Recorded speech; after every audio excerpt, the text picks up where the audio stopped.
Şagirdlər, hər vaxtınız xeyir. Abunə olmağı unutmayın.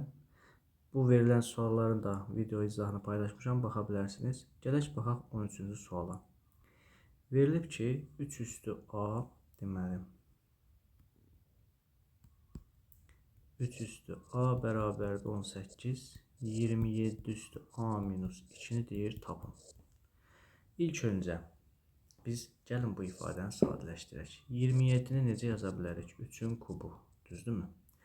Və qüvvətdə də A minus 2 var. Yəni 3-ün kubu A minus 2. Və bilirik ki, bu 3 bu ifadəyə vurulur. Olur nə?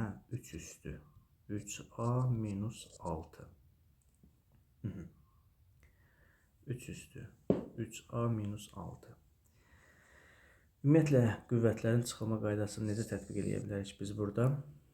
3 üstü 3A bölünsün 3 üstü 6 yaza bilərəm. Düzdürmü? Çünki misal üçün x üstü m, x üstü m. Burada n. Buradan x üstü m vur n olur. Düzdürmü? Bölməsi necə idi? X üstü tutalım x üstü m çıxılsın n. Bərabər nəyə? X üstü m bölünsün x üstü n. Bu qaydanı tətbiq elədim. Və buradan da bərabərdir. Məndə 3, deməli 3 üstü A var axı. Düzdürmü? 3 üstü A bizdə var. Onda neçə olacaq? 18-in kubu bölünsün 3 üstü 6. Düzdürmü? Çünki baxın, bizdə 3 üstü A var. 18'də. 18'in kubunu yazdım. 18'i parçalasam 18'i necə yaza bilərəm? 2 vurulsun 3'ün kvadratı. Düzdürmü?